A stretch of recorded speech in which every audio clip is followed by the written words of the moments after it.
আরে সর্বনাশ। হবে তুই যে 8 ঘন্টা আগে হলি দেখুনি বেরিয়ে যাচ্ছিস তো? তা 8 ঘন্টা আগে হয়েছে তা কি হবে? তা বেরিয়ে যেতে পাবো না? উড়ি সর্বনাশ। হ্যাঁ গো আব্বা, একটা বেরিয়ে দিবা তা মন করছো কেন? শালা কি মা মেঘে ছেলে রে তো, কোথা ছেলে রে তো? বড় ভাই, বৌদির বাচ্চা হবে শুনে আমি আর থাকতে পারিনি, মনটা খাকুলি বিকুলি করছিল, দুধ নিয়ে একবারে চলে এলাম। কি ব্যাপার বড় ভাই, মনটা ভারী ভারী, ছেলে হয়েছে তো খুশি হওয়া দরকার তো। কি লিয়েছিস ওইটা? ওটা কি হলো? বড় ভাই আপনি শর্টকাটে কথা বুঝেন না নাকি? এটা দুধ নিয়ে এসেছি গো। দুধ লিয়ে আইছিস? হ্যাঁ গো। আমি দুধ খাবো না, একটা বেরিয়ে দিতে বলছি কখন থেকে, আর দুধ খাবো বানাইতে, আমি দুধ খাবো না। তুই ছেলে না অন্য কিছু বে? এই শুয়ে বাচ্চা। ছেলেটাকে তখন থেকে এমন ভাবে করে ধমক ধমক দিচ্ছ কেন? ছোট ছেলে কোলে লাড়ি মারি চুমকি যাবে। এলো এই মাংমারানি খান কি রড ভাতারি মাগি কি ছেলে জন্ম দিলিল, খাওয়ার পরে বিড়ি খাবে বলছে? তুই আর ভটারির বেটাবে মানমানি ভাই, তখন থেকে একটা বেরিয়ে দিতে পারছি না, বড় বড় কথা বানাইতে এতে। ও কি কথা বলতে রে বাপ? আব্বা ভাই কি তুই? আমি তো নতুন এই পৃথিবীতে এলাম, আব্বা তো বটে, তাকে বেরিয়ে দিচ্ছ না কেন? সাদা কুকুর দেখেছিস খায়ের উপরে বিষ ফোঁড়া হয়ে গেল রে। বড় ভাই এ ছেলে লয়, আমার মন বলছে এই ছেলে লয়, এ নিশ্চয় জিন ভূত হবে, না হলে হাওয়ার পরে আবার কোনো ছেলে বিড়ি খায়? এ তো বাপের জীবনে আজকেই শুনলাম। তাই তোর মনে এখন মিডিয়া ফিডিয়া চলে এলে কিন্তু বিশাল মুশকিল হয়ে যাবে রে। ওগো শোনো, বাড়ি নিয়ে চলো আমাকে। হারে সাদা কুকুর, এ কি জন্ম দিলাম রে আমি? সেইটাই তো গো বড় ভাই, বিশাল আশ্চর্যের ব্যাপার তো। হবে তোর কাছে আবার জিনের আশ্রয় নাই তো? ওই মুকাটুদা, একটা বেরিয়ে দিবে তখন থেকে আবার ঘর পাকা মারাইছি।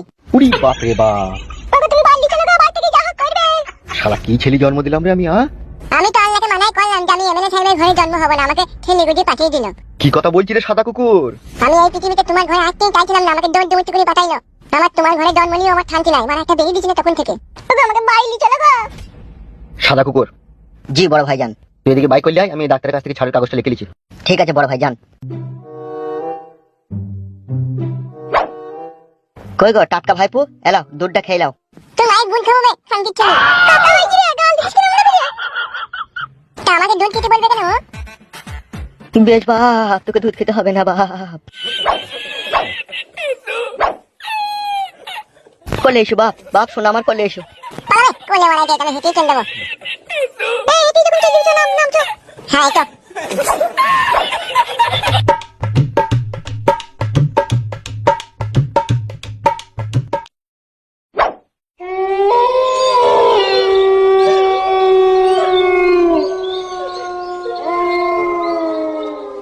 পিঞ্জিরার পাখি আমার দিয়েছে উড়াল, কি দিয়ে ফিরাবো তারে, চোখের পানি শুধু ঝরে, জুড়া তো নিও না হায়রে ভাঙায়ে কপাল।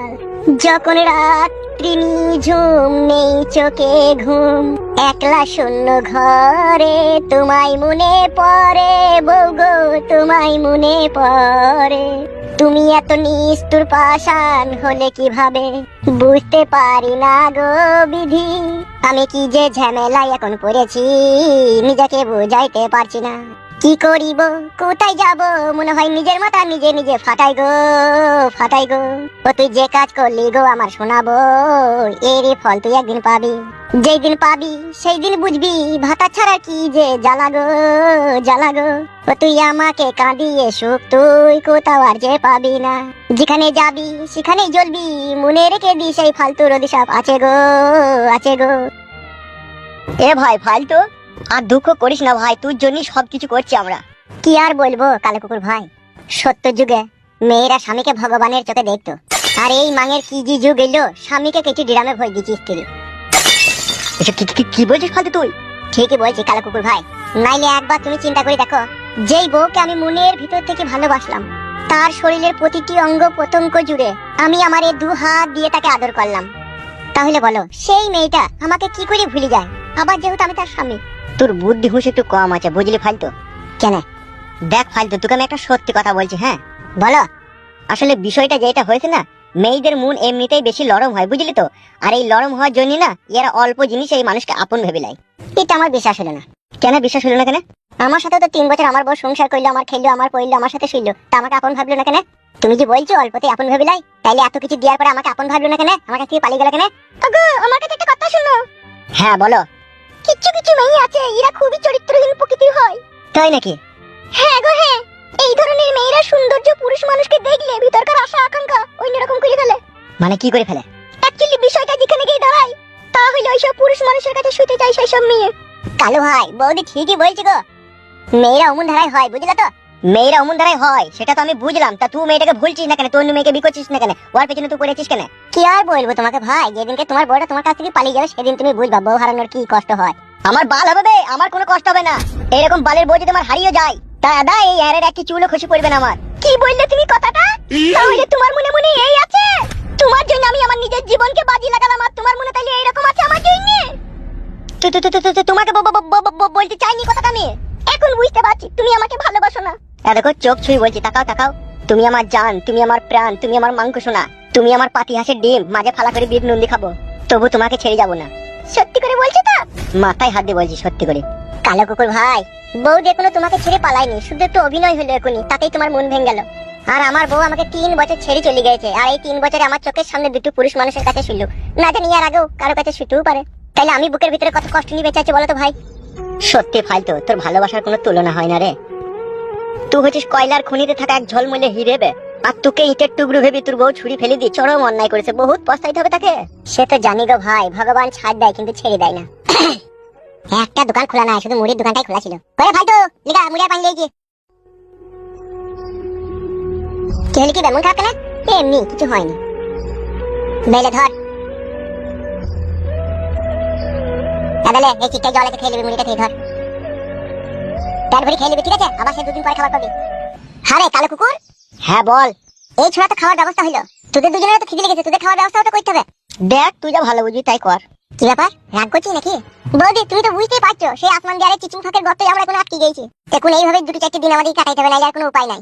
তোকে বললাম নাকি আমাদের জন্য খাবার লাই? তা হইলো, আমার একটা বিবেক নাই, তোদেরকে খালি পেটে রাখবো তা কি করে হয় রে? ওই এমএলএ সাহেব 12 ভাতারের বেটাকে মার্ডার না করা পর্যন্ত আমি 1 গ্লাস পানিও খাবো না বে।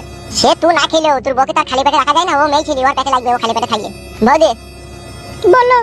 কালো কুকুর তো সন্ধ্যাবেলায় আসার কথা দিচ্ছে নাকি তোমাকে? হ্যাঁ হ্যাঁ, ওকে ফোন করে ডাকবো। বুঝলি কালো কুকুর সন্ধ্যাবেলায় তো আসবে, তা আমি একবার বাড়ি চললাম, বুঝলি তো? তোদের বৌদি লেগে চারটে খাবার আনবো, আর একবার আমি বাবাকে দেখে চলে আসবো। বেশ ঠিক আছে, যা, দেরি করি না যেন, সন্ধ্যা লাগার আগেই চলে আসবি। সে বলতে হবে না, আমি যেই পালিয়ে আসবো। কি রে ফালতু, তুই মুড়ি খেলি গা? তোমরা খাবা না মুড়ি? ওই তো বালের ওই কটা মুড়ি, আমি খেলে আবার তোর পেট ভরবে? তুই খেলি গা, যা। বেশ ঠিক আছে।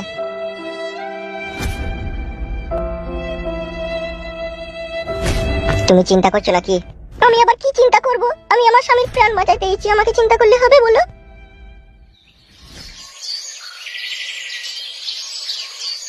জানো নারকেল বেগম, আমি কোটকলাইকেও যেমন ভালোবাসি, তেমন আমার ছেলে ফুটুকেও ভালোবাসি। তাই বলছি গিন্নি তোমাকে একটা কথা। তুমি সব গো, তুমি সব, তুমি বেশি কথা বলো না, বুকে লাগবে, তুমি সব। শুতে আর ইচ্ছা হচ্ছে না গিন্নি। আমি যদি মরেও যাই, তুমি আমার ছেলেকে ফুটুকে কোনোদিন বাড়ি থেকে তাড়াবে না। এ তুমি কি বলছো গো? এইসব কথা বলো না, আমার খুব কষ্ট হচ্ছে তোমার এই কথাগুলো শুনতে। কষ্ট হইলেও গিন্নি মনে রেখে দিও, ফুটু এমনিতে যা হোক হোক, কিন্তু ওর মনটা খুবই ভালো। তার কারণ ছোটবেলায় যখন ওর মা মারা যায়, ওকে আমি কোলে পিঠে করে মানুষ করেছি। ওকে আমি চুল ভোর কষ্ট বুঝতে দিইনি, আর তুমিও কখনো বুঝতে দিও না নারকেল বেগম। তুমি যা বলবে তাই হবে, আমি তোমার ছেলেকে কখনো কোনোদিনও দূরাই বাসবো না। আমি আমার ছেলে কুটকলাকে যেমন ভালোবাসি, তোমার ছেলে ফুটুকেও ভালোবাসবো। আম্মা, আমিও তোমাকে ভালোবাসি আম্মা। তোমাকে এমএলএ সাহেবের লোক গুলি করেছে তো, আমি যখন বড় হব তখন আমি এমএলএ সাহেবকে আমি নিজে গুলি করব। না রে বাপ, মুটকলাই ঝুট ঝামেলা অশান্তি ভালো জিনিস লয় রে বাপ। সে আমাকে গুলি করেছে ঠিক আছে, সেও একদিন পরের গুলিতে মরবে রে বাপ। তাহলেও আব্বা, আমার চোখের সামনে তোমাকে গুলি করে আমি ছাড়বো না। মাথায় লাগিয়ে? না না, মাথায় লাগেনি। আব্বা সারাদিন কোথা ছিলি, কোথা রে তুই? এখন কেমন আছো আব্বা? ভালো আছি।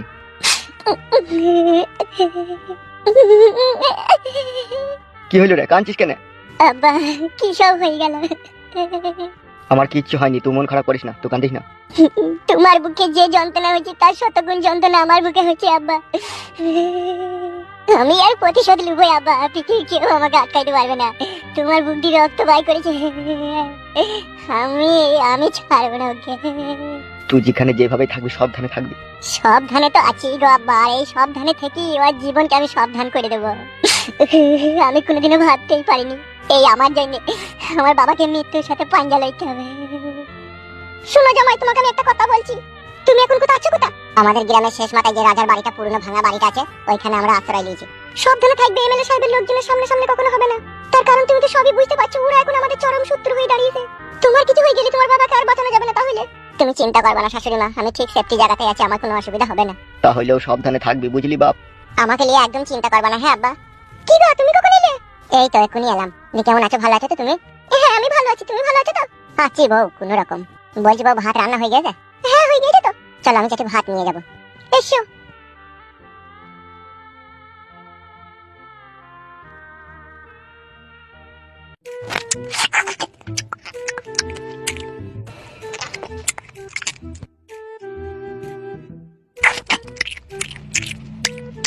মাছ ভাজাটা ভালো হয়েছে। মাছটা কি তুমি জাপানি তেল দিয়ে ভেজেছো নাকি? না, এমনি সরষের তেল দিয়ে ভেজেছি। হ্যাঁ হয়েছে, ভালোই টেস্ট হয়েছে। শোনো আমি চললাম। হ্যাঁ, ভাত কটা কুড়িয়ে খেলে না কেন? উঠতে বললে। আমার পেট ভরে গেছে। কালো কুকুরের বউ না খেয়ে আসলে খাওয়াটা তাড়াতাড়ি যেতে হবে। তুমি এখানে সাবধানে থাকবে, বেশি হুড়ো পাজা করবে না, ঠিক আছে? বেশ, তোমাকে চিন্তা করতে হবে না, ঠিক আছে? আমি ওই রাত 12টা সময় একবার আসবো, ঠিক আছে? দরজা খুলে রাখবে তুমি। হ্যাঁ, কত রাত এসে আবার কি করবে? বুঝে না নাকি কতদিন করিনি। এতদিন পরে আমার দিকে একবার নজর দিলে তাহলে। তুমি আমার সাথে ব্যবহার ভালো করলে তোমার দিকে নজর দেবো, আর ব্যবহার খারাপ করলে আমি নজর দেবো না, আগে থেকেই বলেছি। ও কথা বললো না, আমি তোমার সাথে ব্যবহার ভালো করবো। বেশ ঠিক আছে, তুমি থাকো, আমি রাত্রে আসবো। হ্যাঁ ঠিক আছে।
কিরে ফুটো, কেমন আছিস?